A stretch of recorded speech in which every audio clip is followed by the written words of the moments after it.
Des maisons peuvent être la propriété des démons. Vous l'avez bien entendu. Des villages peuvent être la propriété ou l'habitacle des démons. Au nom du Père et du Fils et du Saint-Esprit. Amen. Frères et sœurs en Christ, bienvenue à la semence matinale en ce vendredi 18 juillet 2025. Je suis votre frère, le berger Élisée Dossa. Cette semence matinale est enregistrée depuis le pays de la Teranga, c'est-à-dire à Dakar. Donc vous comprenez en même temps que ce dimanche, à la paroisse Saint-Maurice des HLM, quelque chose va se passer. La miséricorde de Dieu va nous toucher. Je ne fais pas trop de commentaires. Rendez-vous dimanche. Vous-même, vous savez. Je sais. Frères et sœurs, je disais tout à l'heure que des maisons peuvent être la propriété des démons. Le dire ainsi peut choquer des personnes. Et dire que des villages peuvent être l'habitacle des esprits ou des entités démoniaques, ça peut déranger des personnes. On peut dire, ah mais il est en train de dire quoi comme ça? Doucement. Nous allons comprendre. Déjà, quand nous lisons les Écritures, dans le livre de la Genèse, que nous avons médité hier, j'espère que tu as médité, hein? J'espère que tu as médité hier. Le livre de la Genèse, chapitre 1, je le lis à partir du verset 1er. Écoutons la parole de Dieu. Au commencement, Dieu créa le ciel et la terre. Le verset 2, la terre était informe et vide. Les ténèbres couvraient l'abîme et l'Esprit de Dieu planait au-dessus des eaux. Frères et sœurs, l'Esprit de Dieu, dès le départ, dès le commencement, planait au-dessus des eaux. Pourquoi est-ce que l'Esprit planait au-dessus des eaux? Il y a plusieurs hypothèses. L'hypothèse d'un grand théologien de l'Église catholique, il dit que l'Esprit était en train de faire une sécurisation au-dessus des eaux. Parce que dans les eaux, il y avait des esprits qui étaient dans les eaux. Si nous nous référons à Marc chapitre 5, les ports dans lesquels sont entrés les démons se sont jetés depuis la falaise ou ça dans la mer, nous indiquant ainsi leur habitat originel. Frères et sœurs, je veux dire à quelqu'un qui m'écoute, une personne qui me suit, c'est vrai. Des maisons peuvent être des propriétés des démons. Comment? Expliquons. J'ai étudié un peu les BTP. Je n'ai pas beaucoup étudié, mais j'ai étudié un peu les BTP. Et j'avais en charge la fondation d'un bâtiment à usage d'habitation. R+5. C'était dans la commune de Cocody, je ne donnerai pas trop de précision. Nous avons commencé à faire les études de sol. Après, nous avons fait le décapage ainsi que le terrassement. Vient la phase d'implantation. Nous avons fait les calculs, les métrés et tout ça. Nous avons posé la chaise et nous avons commencé à creuser les fondations. Nous avons creusé les semelles filantes. Nous avons creusé en tout cas tout ce qu'on avait besoin pour faire la fondation. Avant de commencer le coulage du béton, le propriétaire est venu nous dire d'arrêter le chantier. Chose que nous avons trouvée assez bizarre. Et il nous a demandé d'arrêter le chantier pendant 3 jours. J'avais en son temps l'un de mes gardiens qui dormait sur le chantier. 3 jours après, il nous a appelé, il nous a dit que vous pouvez continuer les travaux. Je dis, mais le monsieur, il a quel problème? Et quand on vient pour reprendre les travaux, le gardien de me dit que dans la nuit, lorsque vous avez arrêté les travaux, le patron est venu ici avec des gens. Ils ont égorgé des chats. Et ils ont versé le sang dans les trous que vous avez faits. Et ils m'ont demandé de mettre du sable dedans. Chose que j'ai fait, ils m'ont donné 100 000 francs. Après, avec le temps, j'ai compris que beaucoup vivent dans des maisons qui sont, à la vérité, consacrées à des démons territoriaux. Les démons territoriaux sont la plupart du temps des esprits de mort. Je vais expliquer. Pourquoi? Il y a 3 choses qui vont me permettre de vous expliquer ça. Première chose, l'homme est tiré de la poussière. C'est pourquoi l'homme repart à la poussière. Les Écritures nous disent, de la poussière tu as été créé et tu repartiras de là à la poussière. L'homme, quand l'homme meurt, qu'est-ce qui se passe? On met l'homme en terre. C'est pourquoi dans le principe de l'inhumation ou des inhumations, pour être plus précis, on parle de quoi? De la mise en terre. La mise en terre. Retenez bien. La deuxième chose va nous permettre de comprendre. La mise en terre permet justement à l'homme de retourner à la poussière.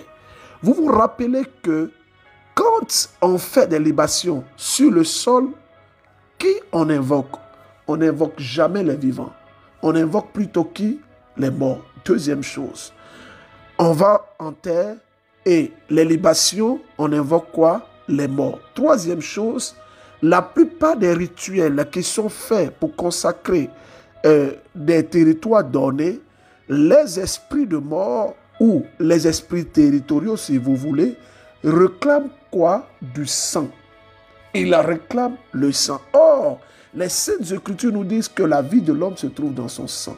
Frères et sœurs, de ce fait-là, nous pouvons dire avec exactitude que beaucoup de territoires, beaucoup de lieux ou de circonscriptions géographiquement localisés ou nommés sont la plupart du temps dans la masse par rapport au choix et par rapport aux rituels dont ces territoires ont été exposés.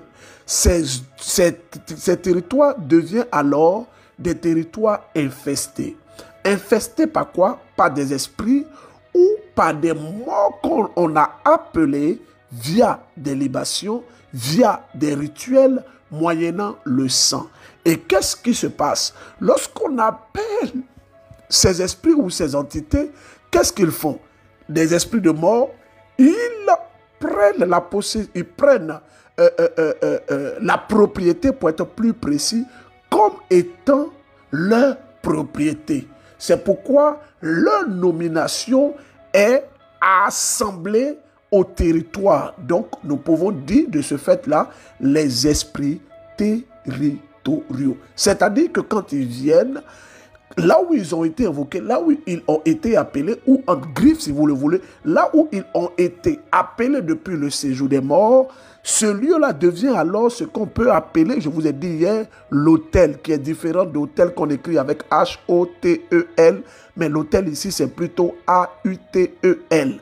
Alors, cet autel ou ces autels-là deviennent ce qu'on appelle des portes d'entrée. Donc, les esprits, puisqu'ils sortent du monde spirituel et ils entrent en relation ou ils prennent ce lieu-là comme une porte, alors ce lieu-là où cette circonscription-là devient alors leur propriété. Ou mieux, c'est comme s'ils s'appropriaient ce lieu. Et parce qu'ils s'approprient ce lieu, maintenant, vous allez me dire comment est-ce que les bâtiments... Je vous ai dit qu'on vient. Quand une maison ou des édifices sont érigés sur ces propriétés, les esprits territoriaux alors commencent à tourmenter les personnes qui sont en ces lieux-là. C'est bon? Est-ce qu'on a compris? Frères et sœurs, c'est pourquoi je dis que cette semence matinale, tu ne dois pas la garder pour toi. Mais je t'invite de tout cœur à t'approprier. Oui, à te l'approprier et à partager cette semence matinale. Permets à des gens de l'écouter. Je salue tous mes frères et sœurs du Sénégal. Votre fils est venu au Diop est là. Sénégal, REC, écoutons. Shalom, shalom, famille MCM. Bonjour, berger Élisée Donsa. J'espère que vous allez bien. Par la grâce de Dieu. Mon Dieu a fait fort dans ma vie. Je viens pour témoigner. À votre passage à Paris, le 13 juillet, j'étais malade, j'avais mal au dos. Je ne pouvais même pas marcher sans la ceinture. Et même avec ça, je suis allée à l'église, à la prière. Et j'ai dit à Jésus, j'ai dit le mal là, je ne dois pas retourner avec ça. Ça doit rester là-bas. Je ne pouvais même pas faire de mouvement. Mais à la fin de la prière, quand on devrait sortir, j'ai dit à Jésus, je dis la ceinture ne me suit pas. La ceinture là ne va pas me suivre. Et j'ai enlevé la ceinture. J'avais toujours mal, mais j'ai enlevé la ceinture à l'église avant de sortir dehors.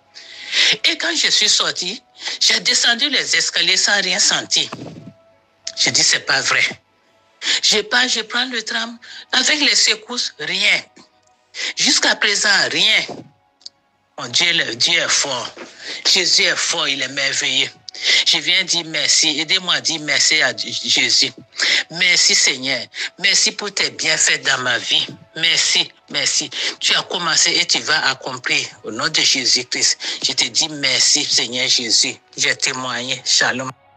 Shalom maman. Quand vous écoutez bien le témoignage de la dame, nulle part il est mentionné qu'on lui demande d'elle-même qu'on exige qu'elle retire sa ceinture. C'est là où on voit la foi en opération. C'est là où on voit également la grâce de Dieu au cœur de notre ministère sous le regard de nos autorités ecclésiastiques. Là où ta foi te dira oui, n'attends pas que Dieu te dise non. Là où ta foi s'exprime devant les obstacles et les difficultés, il y a ce que je peux appeler un déclenchement de la grâce de Dieu. Mon message, ce n'est pas de parler de la foi, mais je veux faire un clin d'œil à toutes ces personnes qui saisissent les témoignages, qui manifestent les foi et qui voient les retombées. Permettez-moi de prier ce matin pour les mamans qui ont les enfants malades. Mais quel genre de maladie? Les mamans qui ont leurs enfants qui souffrent de maladies psychiques, telles que l'épilepsie, telles que les crises, j'espère que je dis bien le mot, les crises compulsives. Et ces enfants-là souffrent. Des enfants qui n'arrivent pas à dormir, qui ont ce qu'on appelle des crises de nerfs. Des enfants malades, qui par leur maladie, font que les parents sont tristes, sont déconnectés de la joie familiale. Permettez-moi ce matin de prier. Si vous connaissez des parents qui vivent ce genre de situation, avec beaucoup de foi et d'humilité, envoyez-leur cette prière. Prions. Seigneur notre Dieu, ce matin, comme toujours, c'est vers toi que je viens. Père, je viens vers toi dans cette posture à genoux, Seigneur, pour te demander, s'il te plaît, Adonai, toi le Dieu créateur, maître de l'univers, de toucher nos enfants malades, nos petits frères malades, nos petites sœurs malades. J'invite les parents à fermer les yeux et à poser la main là où les enfants souffrent. Si l'enfant a des crises, si l'enfant est épileptique, si l'enfant est autiste, pose la main sur la tête et ferme les yeux. Maman ou papa ou frère ou sœur ou parent de cet enfant ou de cette personne, pendant que tu poses la main, commence à prier dans ton cœur pendant que moi je prie également. Seigneur, touche par ta grâce. Casse, Seigneur, le pouvoir de la maladie. Et moi, j'ordonne à ces esprits qui tourmentent ces enfants, si tel est le cas, Seigneur, m'appuyant sur mon baptême et de la bénédiction reçue, Seigneur, des mains des prêtres hier, je prends autorité. Je casse au nom de Jésus-Christ. Seigneur, j'appelle l'intercession de tous les saints dans le ciel et je prie que ces esprits lâchent ces enfants, que ces maladies quittent le corps, que ces tourments cessent et s'arrêtent maintenant au nom de Jésus-Christ. Allez, lâchez, lâchez, lâchez, lâchez. Sors au nom de Jésus-Christ de Nazareth. Merci Seigneur. Merci Jésus. Merci Jésus. Toi le Dieu fidèle, toi le Dieu aimant et toi le Dieu bon. Je sais, Seigneur, que quand tu commences, tu termines toujours. Je sais que ta fidélité est immense. Merci de toucher également les personnes qui nous suivent depuis Dakar, depuis Thiès, depuis Kaolack, depuis Mbou, depuis Ziguinchor, depuis la Casamance, depuis Thiès. Les personnes qui nous suivent depuis Babak. Seigneur, touche ces personnes. Les personnes qui nous suivent également depuis le Burkina, depuis le Niger, depuis la Mauritanie, depuis le Cameroun. Touche ces personnes, Seigneur, par ta grâce. Bonsoir, Berger. Comment vous allez, les activités, la famille? Dieu merci. Oh, je rends grâce à Dieu. Je rends grâce à Dieu. Il vient juste, tout juste, une de mes questions. Sur une des parties intimes, sur une des lèvres des parties intimes qui vient juste d'éclater. Moi, je rends grâce à Dieu. À chaque fois, j'écoutais depuis 2023, j'écoute. Le cas de mes kisses, des fibromes plutôt, mais pas de changement. Même tout récemment, je suis partie à l'hôpital. Ils m'ont dit qu'ils vont me programmer dans 2 mois pour l'opération. Et pour le kiss aussi, comme c'était trop un peu gros, ils avaient programmé pour le mardi qui vient une opération. Demain, je dois repartir pour montrer au docteur. C'est qu'il m'avait dit de venir vendredi, mais ça vient juste d'éclater. Ça aussi, j'avais arrêté d'écouter les témoignages et les témoignages maintenant. Un matin, je me suis levée, je ne sais pas, le lundi là, je pensais que ce n'est pas lundi, c'est mardi. Et j'ai mis ces mains ce matin qu'une maman m'a envoyé. Il y a une dame qui disait que son kiss a éclaté. Oh, en tout cas, j'étais fière. Et j'ai dit si réellement Dieu existe et que pour cette femme a éclaté, c'est que pour moi aussi va éclater. Au cas contraire, je ne vais plus jamais écouter.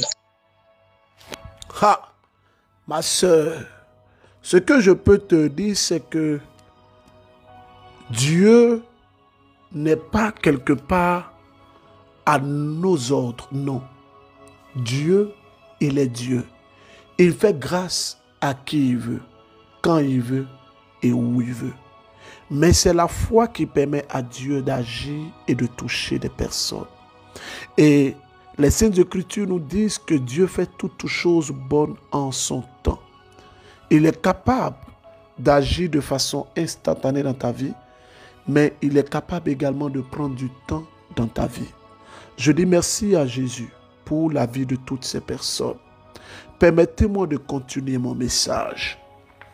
Vous savez, les esprits territoriaux sont des esprits qui peuvent prendre un territoire donné ou défini géographiquement comme étant leur propriété. Je vous ai expliqué le procédé. Maintenant, qu'en est-il des villages? Parce qu'en introduction, j'ai parlé de quoi? Des maisons, et j'ai également évoqué les villages. Alors, comment est-ce qu'ils font? Pour les villages, comment est-ce qu'ils font? Pour les villages, vous savez, dans chaque village ou dans chaque contrée où des personnes s'assemblent pour vivre en société, il y a ce qu'on appelle l'histoire de leur implantation, ou du moins l'histoire de la création d'une dénomination qui peut être appelée village, ou bien qui peut être appelée aussi campagne, ou donnez le nom que vous voulez. Le fait historique situe quoi? La genèse de l'existence de la chose. Plus précisément, quand un village veut s'ériger, il y a des choses qui se passent et qui se font. Dans la plupart des villages en Afrique, si nous nous référons au rapport anthropologique, c'est que les villages, bien des fois, ont été fondés par des chasseurs ou par des personnes qui étaient en exploration de terres fertiles ou de courants d'eau. Parce que l'homme a besoin de ces deux éléments pour vivre, l'eau et la nourriture. Donc, quand des gens, peut-être, sont dans un endroit et qu'il n'y a plus l'eau, que la terre n'est plus productive, qu'est-ce qu'ils font? Ils vont à la quête d'autres espaces ou d'autres territoires. Alors, quand ils arrivent dans des lieux et qu'ils voient qu'il y a peut-être une clairière avec un courant d'eau, ils font appel aux esprits. Écoutez très bien. On sait que dans l'Antiquité ou dans le passé ou dans un passé proche, selon les rapports anthropologiques, c'est que aucun lieu n'est désert. C'est-à-dire que même s'il n'y a personne là-bas, cela ne veut pas dire que personne, qu'il n'y a personne qui y demeure. Pour faire plus simple, si tu viens trouver un endroit où il y a l'eau, une clairière, il y a comment on appelle ça, l'eau qui ruisselle, il y a une source d'eau, il y a des arbres, tout ça. Tu as vu, il n'y a personne qui habite, personne n'a encore exploré là. Nos ancêtres ou nos ascendants nous disent, ce n'est pas parce que tu n'as pas vu quelqu'un, un frère, une soeur ou une maison là-bas, que tu vas penser que cet endroit-là est désert. Qu'est-ce qu'ils font? Ils prennent parfois une branche sèche. Ils prennent cette branche-là, pardon, ils creusent un trou, ils la mettent dedans, et ils disent que cette branche sèche-là, nous demandons l'autorisation à ceux qui sont là de nous accorder une portion de la terre. Et au bout d'un moment, la branche sèche commence à donner des racines et elle devient quoi? Un arbre. Bien des fois aussi, qu'est-ce qu'ils font? Ils parlent. Ils parlent à la forêt. Ils disent à la forêt que si tu veux nous donner la place ici, les herbes qui sont là, pour nous montrer que tu veux nous donner la place, les herbes qui sont là n'ont qu'à mourir. C'est-à-dire que quand on va revenir dans 1 mois ou dans 2 mois ou dans 3 mois, on va trouver quoi? La broussaille partout, mais le lieu qu'on t'a demandé là, on ne veut pas trouver de la broussaille. Et au bout d'un moment, c'est ce qui se fait. C'est ce pourquoi, dans certains cas, les chefs de terre sont des personnes qui détiennent très bien des fois l'histoire ou la jeunesse de cet village. Et mieux encore, vous allez voir que dans certains villages ou dans certains lieux, il y a ce qu'on appelle l'arbre sacré, la forêt sacrée, la montagne sacrée. Il y a un lieu qu'on sacralise, il y a un lieu qu'on vénère, il y a un lieu qu'on respecte. Et on dit bien des fois que ce lieu-là, tant que tu n'es pas encore initié, tu ne peux pas arriver là-bas. Ça fait 23 minutes que je parle. Frères et sœurs en Christ, je vous donne rendez-vous, vous qui êtes au Sénégal. Nous sommes au Sénégal actuellement. Sénégal, REC. Dimanche à la paroisse Saint-Maurice des HLM. Je vais prêcher, vous-même vous connaissez. Et la bonne nouvelle, c'est que les tickets sont là pour notre conseil de la transformation divine le 15 novembre. Ça commence à aller fort. Hier, c'était excellent. Des gens étaient là-bas avec nous. On pris des tickets, on fait des photos avec la chante, avec moi-même. Donc, c'est l'occasion aussi de nous demander, parce que Sénégal, on connaît, on dit non, c'est en novembre, on va traîner, les tickets sont en train de partir. Alors, aujourd'hui, j'ai prié pour les enfants. Je vous passe le témoignage de cet enfant. Très beau témoignage. Écoutons.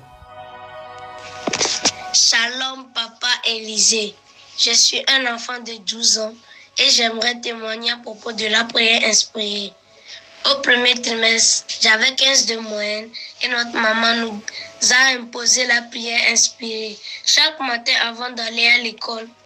Et elle nous dit de demander à Dieu de nous aider à mieux travailler dans les matières qui nous sont difficiles pour nous et de nous protéger.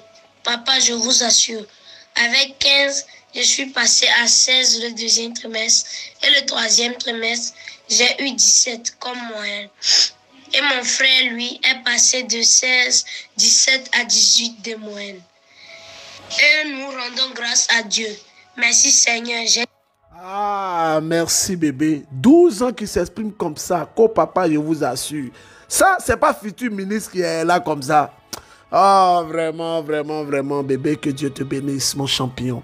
Avec toi, nous prions pour tous tes amis, tes petits frères, tes petites soeurs, tes grands frères, qui sont également à l'écoute de la semence matinale, qui ont des difficultés d'apprentissage. Nous prions pour eux. Frères et sœurs, je suis content toujours, tous les matins, d'animer ce temps de prière dénommé semence matinale. Alors je veux que tu sois un agent. Toi aussi, partage la semence matinale. Toi aussi, communique la semence matinale aux autres. Alors, question du jour. Il y a dans les Écritures 4 évangiles.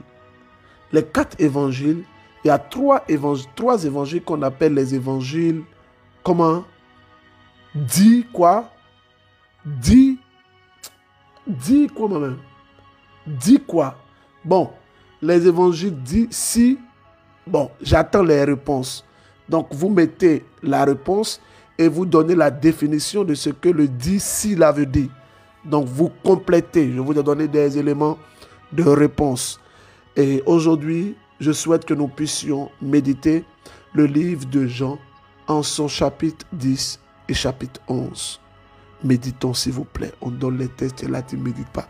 Pourtant, tu es sur ton WhatsApp jusqu'à... Sur ton TikTok jusqu'à... Dieu te voit. Le temps que tu prends pour passer sur ton TikTok, tu ne lis pas les tests là. Dieu te voit. Vous êtes beaucoup, même les membres du MCM, vous êtes dedans. Voilà, aujourd'hui là, balle perdue sur tout le monde. Prenez vos Bibles là-bas. Le Seigneur dit que cette parole de l'écriture ne s'éloigne pas de ta bouche. Tu la méditeras jour et nuit. Toi, c'est quand tu as un problème, c'est là que tu te rappelles du psaume 71. Au nom du Père et du Fils et du Saint-Esprit. Amen. Au revoir. Je vous aime. Bye.